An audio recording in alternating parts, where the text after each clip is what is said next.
అవని stories. కిష్కింధపురం అనే గ్రామంలో అరవింద్, అనసూయ అనే భార్యాభర్తలు ఉండేవారు. వాళ్లకి ఒకే ఒక్క కొడుకు. అతని పేరు సురేష్. సురేష్ చదువుకోవటానికి పట్నానికి వెళ్ళాడు. అక్కడ ఒక మంచి అమ్మాయిని ప్రేమించాడు. ఆమె పేరు అవని. అవని చాలా మంచి మనసున్న అమ్మాయి. అందరితో ప్రేమగా, గౌరవంగా ఉండేది. సురేష్, అవని ఇద్దరూ పెళ్లి చేసుకుని ఊరికొచ్చారు. సురేష్, అవని కలిసి ఇంటి గుమ్మంలోకొస్తారు. నాన్నా, ఇదిగో అవని. నమస్కారం మావయ్య గారు. బావున్నావమ్మా? నువ్వు మా ఇంటికి కోడలిగా వచ్చావంటే చాలా ఆనందంగా ఉంది తల్లి. సురేషు, మంచి అమ్మాయిని తెచ్చావు నాయనా. థ్యాంక్ యూ నాన్నా. నాన్నా, ఇంతకీ అమ్మెక్కడా? లోపల ఏదో పండ్లో ఉంది నాయనా. అనసూయ, అనసూయ, చూడవే నీ కాళ్ళొచ్చింది. అనసూయ బయటకొస్తుంది. పెళ్లి కూతురుగా ఉన్న అవనిని చూస్తుంది. ఆమె ముఖంలో పెద్దగా హావభావాలు కనిపించవు. ఓహో, వచ్చారా? రావని లోపలికి రా, అలసిపోయి ఉంటావుగా. అత్తయ్యా, ఉండు తల్లి, కాసి నీళ్ళు తీసుకొస్తాను. సురేష్, నువ్వు కూడా లోపలికి రా. అనసూయ లోపలికి వెళ్తుంది. ఏనాయనా, అంత బాగా జరిగిందా మీ పెళ్ళి? చాలా బాగా జరిగిందన్నా. అందరూ చాలా సంతోషించారు. అనసూయ నీళ్లతో వస్తుంది. తీసుకో అవని, కాస్త ఊపిరి తీసుకో. ప్రయాణం చేసి వచ్చావుగా. అలాగే అత్తయ్య. పదండమ్మా, లోపలికి వెళ్దాం. కాస్త విశ్రాంతి తీసుకోండి. రేపు నెమ్మదిగా మాట్లాడుకుందాం. ఇల్లు మీదే అనుకో అమ్మా అవని. తప్పకుండా మావయ్య గారు. అందరూ లోపలికి వెళ్తారు. కొన్ని రోజులు గడుస్తాయి. అవని కూడా కొద్ది రోజులుగా నీరసంగా ఉండటంతో డాక్టర్ దగ్గరికి వెళ్ళొచ్చారు. ఏమైందవని? డాక్టర్ ఏమన్నారు? నువ్వెందుకు నీరసంగా ఉన్నావు? ఒక మంచి శుభవార్త. మంచి వార్త? ఏంటమ్మా అది? చెప్పు త్వరగా. మేము త్వరలోనే అమ్మానాన్నలం కాబోతున్నాం మావయ్య గారు. అరవింద్ ఒక్కసారిగా సంతోషంతో లేచి నిలబడతాడు. సురేష్ ఆశ్చర్యంగా, ఆనందంగా అవని వైపు చూస్తాడు. నిజంగానే తల్లి, ఎంత సంతోషకరమైన వార్తమ్మా ఇది. దేవుడు మిమ్మల్ని చల్లగా చూడాలి తల్లి. నిజమా అవని? నాకు నమ్మబుద్ధి కావటం లేదు. ఇది నిజంగా చాలా సంతోషంగా ఉంది. అవును సురేష్, ఇప్పుడే డాక్టర్ గారు చెప్పారు. అంతలోనే అనసూయ లోపల నుండి వస్తుంది. వారి సంభాషణ విని ఆగుతుంది. ఏంటంత సంబరం? ఏం జరిగింది? అనసూయ, మన ఇంటికి వారసుడు రాబోతున్నాడు.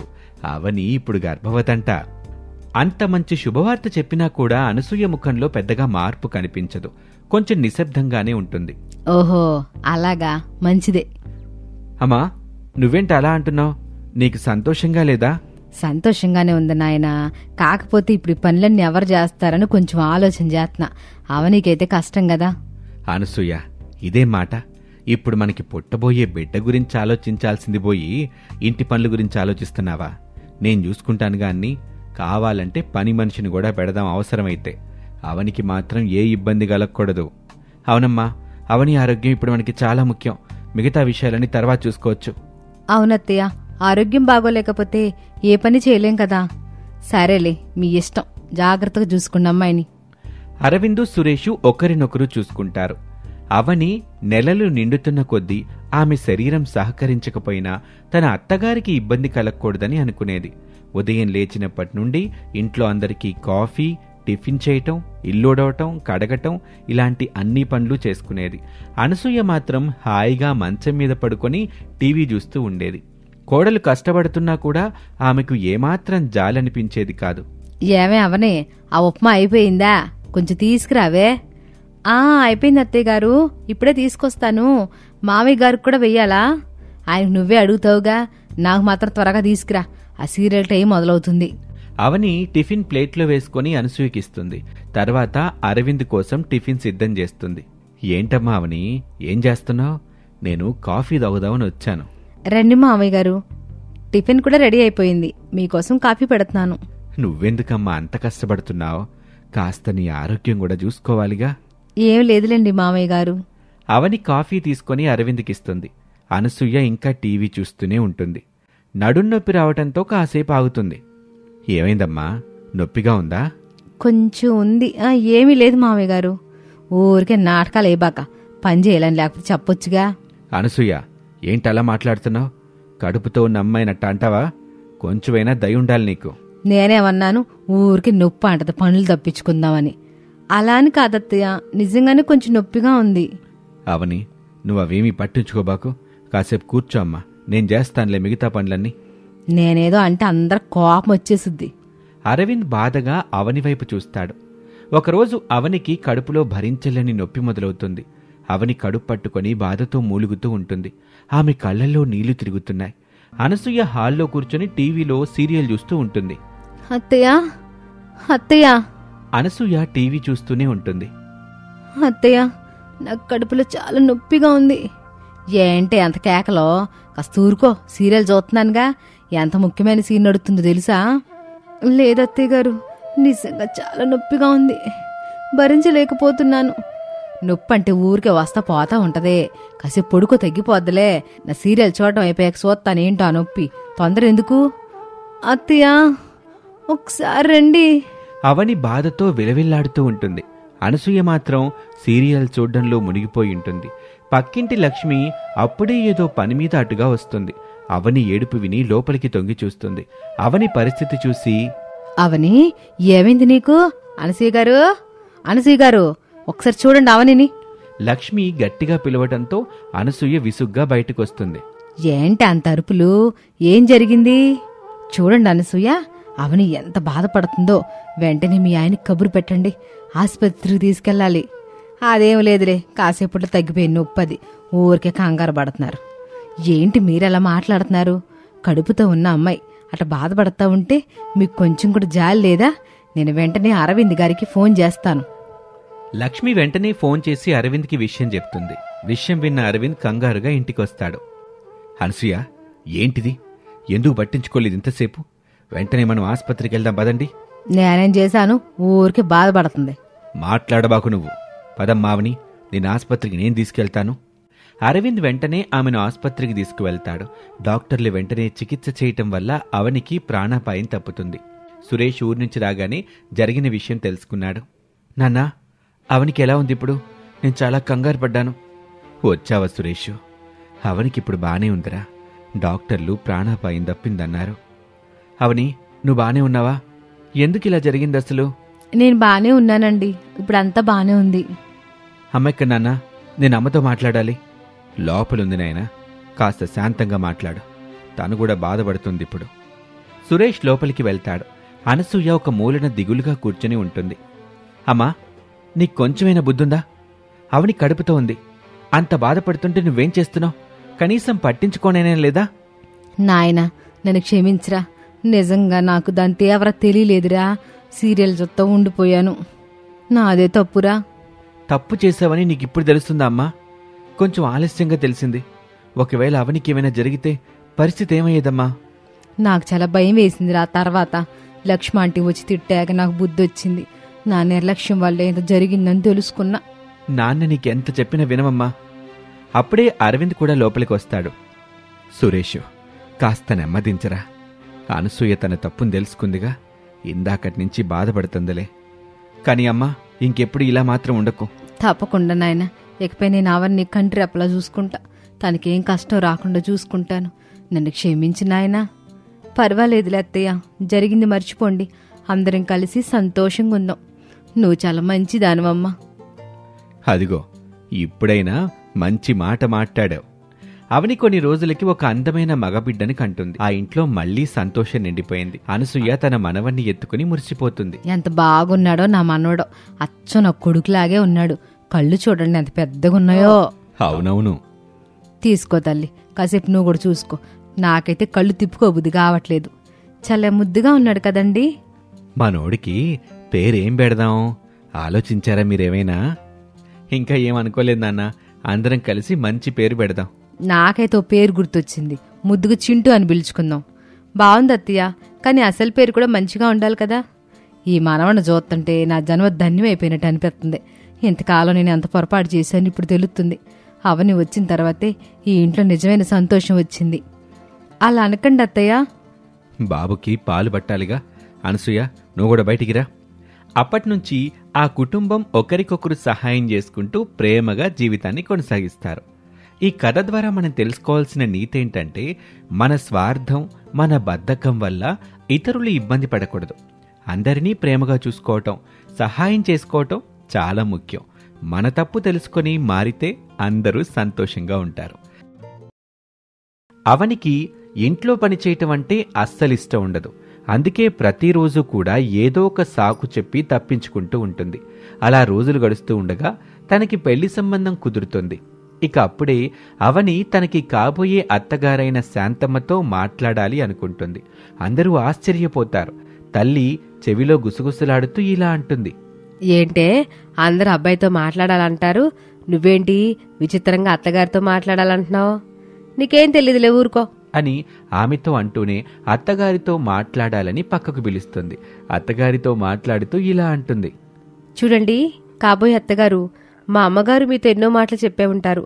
నాకు వంటొచ్చు, పని బాగా చేస్తుంది అని. అవన్నీ అబద్ధాలు. నాకు తినడం తప్ప ఏమీ రావు. దానికిష్టమైతే నన్ను చేసుకోండి, లేదంటే లేదు. ఆ మాటలు విన్న తర్వాత ఆమె ఇలా అంటుంది, పని పాట రాని దాన్ని మేమెందుకు చేసుకుంటాము అని చెప్పి హడావిడిగా అక్కడ వాళ్ళందరినీ తీసుకుని వెళ్ళిపోతుంది. తల్లి అవనిని ఏం జరిగింది అని అడిగితే జరిగిన విషయం మొత్తం చెప్తుంది. అప్పుడు తల్లి ఇలా అంటుంది, ఓసే ఎంత పనిచేసావే, ఇట 2-3 సంబంధాలు గనక వచ్చిపోతే ఇక నిన్నెవరు చేసుకోరు. ఇక ఏదైనా సంబంధం వస్తే మాత్రం నోరు మూసుకొనుండు. 1000 అబద్ధాలాడైనా ఒక పెళ్లి చేయమన్నారు కదా. ఆ మాటలకు అవని చాలా కోపంగా లోపలికి వెళ్ళిపోతుంది. ఓ 2 రోజుల తర్వాత అనసూయ, సురేష్ అనే వాళ్ళు అక్కడికి వస్తారు. తల్లి కాంతమ్మ అమ్మాయి గురించి చాలా గొప్పలు చెప్తుంది. వాళ్ళు కూడా అవన్నీ విని సంతోషపడుతూ పెళ్లికి ఒప్పుకుంటారు. నిజానికి అవనికి మాత్రం పెళ్లి చేసుకోవటం ఇష్టం లేదు. అయినా కూడా తల్లి గోల పెట్టడంతో తప్పనిసరి పరిస్థితుల్లో పెళ్లి చేసుకోవాల్సి వస్తుంది. కొత్త కోడలు ఇంట్లో అడుగుపెట్టిన వేళ విశేషం పైన కట్టిన గుమ్మడికాయ అత్తగారి నెత్తి మీద పడుతుంది. చండ్ర దేవుడా అంటూ కేకలు వేస్తుంది. అక్కడున్న వాళ్ళు, మీ ఇంటికి కోడలొచ్చిన వేళ విశేషం, నీకేమీ కాలేదు అంటారు. కాని అత్తగారు మాత్రం తన మనసులో ఇలా అనుకుంటుంది, ఇదొచ్చిన వేళ విశేషం కాబట్టి ఇట్ట జరిగిందని నేను అనుకుంటున్నాను. లేకపోతే ఇన్ని రోజుల నుంచి కింద పడన గుమ్మడికాయ ఈ రోజు పడుద్దా ఏంటి? ఇదంతా చూస్తుంటే నాకెందుకు చాలా భయం వేస్తుంది అని అనుకుంటుంది అత్తగారు. అలా ఆ రోజు గడిచిపోతుంది. ఆ మరుసటి రోజు ఉదయం కోడలు నిద్రలేచి అటూ ఇటూ తిరుగుతుంది. అది గమనించిన సురేష్, ఏంటవని అలా అటూ ఇటూ తిరుగుతున్నావు? మా అమ్మ పనిచేస్తుంది కదా, ఆమెకు పనిలో సహాయం చేయి వెళ్ళి. అది కాదండి, నేను అంటూ ఏదో చెప్పాలని ప్రయత్నిస్తూ ఉంటుంది. కాని ఇంతలో అత్తగారొచ్చి, అప్పుడే పని చేయి అంటావేంట్రా? 4 రోజులు అటు ఇటు సరదాగా తిరిగిరండి, చిన్నగా ఆయమ్మే పనిలో దిగుద్దులే అని అంటుంది. ఇక ఆ మాటలకి గట్టిగా ఊపిరి పీల్చుకుంటుంది అవని. ఇక 4 రోజులు సరదాగా అటు ఇటు తిరిగిన తర్వాత 5వ రోజు అవని తన మనసులో ఈ విధంగా అనుకుంటుంది, రేపటి నుంచి ఇంట్లో పని చేయాలని చెప్తారు. ఇప్పుడు నేను ఏదో ఒకటి చేసి తప్పించుకోవాలి అని చిన్నగా ఏడవటం మొదలు పెడుతుంది. అది గమనించిన సురేషు, ఏమైంది అవని, ఎందుకు ఏడుస్తున్నావు? మా అమ్మ ఏమైనా అనిందా? లేదండి, అత్తయ్యగారు ఏమీ అనలేదు. నాకు మా అమ్మ బాగా గుర్తొస్తుంది. నన్ను మా అమ్మ వాళ్ళ ఇంటి దగ్గరికి తీసుకెళ్తారా? అందుకు సురేషు రేపొద్దున్నే వెళ్దామని చెప్తాడు. ఆ మాటలకు ఆమె చాలా సంతోషపడుతూ, అమ్మయ్యా, రేపైతే పని చేయాల్సిన అవసరం లేదు. ఏదో ఒక వంక పెట్టి 4 రోజులు అక్కడే ఉంటాను అని అవని అనుకుంటుంది. ఇక ఆ మరుసటి రోజు ఉదయం తల్లితో చెప్పి ఆమెను తీసుకుని తన పుట్టింటికి వెళ్తాడు సురేష్. ఒక వారం రోజుల పాటు వాళ్ళిద్దరు అక్కడే ఉంటారు. వారం గడిచాక, అవని, ఇక మనం బయలుదేరదాం. ఎక్కువ రోజులు ఇక్కడ ఉండటం అంత మంచిది కాదు. మనకి కొత్తగా పెళ్ళయింది కదా, కొత్త అల్లుడు ఈ ఇంట్లోనే ఉంటే నలుగురు 4 రకాలుగా మాట్లాడుకుంటారు. మనం ఇక మన ఇంటికి వెళ్దాం పదా. ఇదేంటి ఈయన ఇలా మాట్లాడుతున్నారు? 4 రోజులు ఇక్కడ ఉండాలని నేను ఫిక్స్ అయ్యి వస్తే ఇప్పుడేం ఇలా అంటున్నాడు? ఇప్పుడేం చేయాలి అని ఆలోచిస్తూ ఉంటుంది. ఇంతలో తల్లి అవనిని పక్కకు పిలిచి, ఓసేయ్, నువ్వేం ఆలోచన చేస్తున్నావో నాకు బాగా అర్థమైంది. మర్యాదగా అబ్బాయి చెప్పినట్టు ఎల్లు. పని తప్పించుకోవడం కోసమే కదా నువ్వు ఇట నాటకాలు చేస్తున్నావు. లేకపోతే నా మీద నీకు ప్రేమ ఎక్కడుంది? అమ్మా, నువ్వేమన్నా అనుకో, కానీ ప్రేమ లేదని మాత్రం అనకమ్మా. ప్రేమ ఉంది కనుకే వచ్చాను. అయినా మేము ఇక్కడ ఉండడం నీకు ఇష్టం లేదనుకుంటాలే, మేము వెళ్ళిపోతున్నాం. సరే పో, ఇంకెప్పుడు ఇక్కడికి రాకో. వచ్చావంటే కాళ్ళు విరక్కొడతాను. ఏంటి మా అమ్మ ఎమోషనల్గా ఫీల్ అయిద్ది అనుకుంటే ఇలా మాట్లాడుతుంది? ఇంకా ఈ పనుల భారం నాకు తప్పేలా లేదు. ఏదైతే అది అయిపోయిందిలే. ముందు ఇక్కడి నుంచి బయటికి వెళ్ళిపోయి ఆ తర్వాత ఏదో ఒక ప్లాన్ చేద్దాం అని అనుకుంటూ ఆ తర్వాత సురేష్ అవని ఇద్దరూ కూడా తిరిగి వాళ్ళ ఇంటికి వెళ్ళిపోతారు. ఆ రోజు గడిచిపోతుంది. ఆ మరుసటి రోజు ఉదయం అత్తగారు కోడలు గది తలుపు కొడుతూ ఉంటారు. అమ్మా అవని, 10 అయిపోయింది, ఇంకా నిద్రపోతూనే ఉన్నావేంటి? నేను ఫంక్షన్కి వెళ్ళాలమ్మా, ఎక్కడ పనులు అక్కడే ఉన్నాయి, నువ్వు బయటికి రా. అత్తయ్య, నాకు కొంచెం ఒంట్లో బాగాలేదు. మీ అబ్బాయి గారు పని మనిషిని పెడతాన్నారు కదా, పని మనిషి ఇంకా రాలేదా? ఆ మాట వినగానే అత్తగారు తన మనసులో, ఏంటి పని మనిషిని పెడతా అన్నాడా? ఇన్నేళ్ల నుండి కష్టపడి పని చేస్తున్నాను, ఒక్కరోజు కూడా పని మనిషిని పెడతానని అనలేదు. నిన్న మొన్న వచ్చావో లేదో నువ్వు కష్టపడకూడదని పని మనిషిని పెడతా అంటున్నాడు. పెడతా అన్నాడా? చెప్తావాడి పని అంటూ ఫంక్షన్కి కూడా వెళ్లకుండా ఇంటి పని మొత్తం చేసుకుని సురేష్ కోసం ఎదురు చూస్తూ ఉంటుంది. మధ్యాహ్నం 1 గంట సమయం అవుతుంది. సురేష్ భోజనానికి ఇంటికొచ్చినప్పుడు తల్లి భోజనం వడ్డించి తినమని చెప్తుంది. అమ్మా, అవని ఎక్కడమ్మా? మీ ఆవిడకు ఒంట్లో బాగలేదంట, పొద్దునుంచి బయటికి రమ్మన్నా రావట్లా. భోజనం తీసుకెళ్లి ఇచ్చొచ్చాను, తిందలే, దా నువ్వు తిను. మంచి పని చేసావమ్మా. అది సరే గాని పని మనిషిని పెడతాన్నావంట, ఎప్పుడు పెడతావు? ఆ మాటలకి సురేష్, పని మనిషిని నేనెప్పుడన్నాను అంటూ అడుగుతాడు. అప్పుడు ఆమె జరిగిన విషయం అంతా చెప్తుంది. నేనేం అలా అనలేదమ్మా, నేను ఒకసారి అవనితో మాట్లాడతానులే అని భోజనం చేసి అవని దగ్గరికి వెళ్తాడు. అతను అదే విషయాన్ని అవనిని అడుగుతాడు. ఆమెకు ఏం సమాధానం చెప్పాలో అర్థం కాదు. ఏడుస్తూ, ఏమండి, నాకు పని చేయడం అసలు రాదండి. పైగా నాకు పని చేయాలంటే చాలా బద్ధకం. దయచేసి నాకు పనులు చెప్పకండి. మా ఇంట్లో నాకు ఒక్క పని కూడా మా అమ్మ చెప్పేది కాదు. ఇక్కడ పని అంటేనే భయం వేస్తుంది. టైఫాయిడ్, మలేరియా, డెంగీ లాంటి జ్వరాలు వస్తే భయంగా ఉందండి. ఆ మాటలకు సురేష్ ఆశ్చర్యపోతాడు. సర్లే, నేనేదో చేస్తాను, నువ్వేం కంగారు పడుకో అంటూ అక్కడి నుంచి వెళ్ళిపోతాడు. అలా వెళ్ళిన సురేష్ తల్లి దగ్గరికి వెళ్ళి, అమ్మా, నేనేదో సరదాగా అలా అన్నాను, తను నిజం అనుకుందంట. రేపటి నుంచి నీకంటే ముందే లేచి పని మొత్తం చేస్తుందంట. పని మొత్తం చేయాల్సిన అవసరం ఏమి లేదులే బాబు.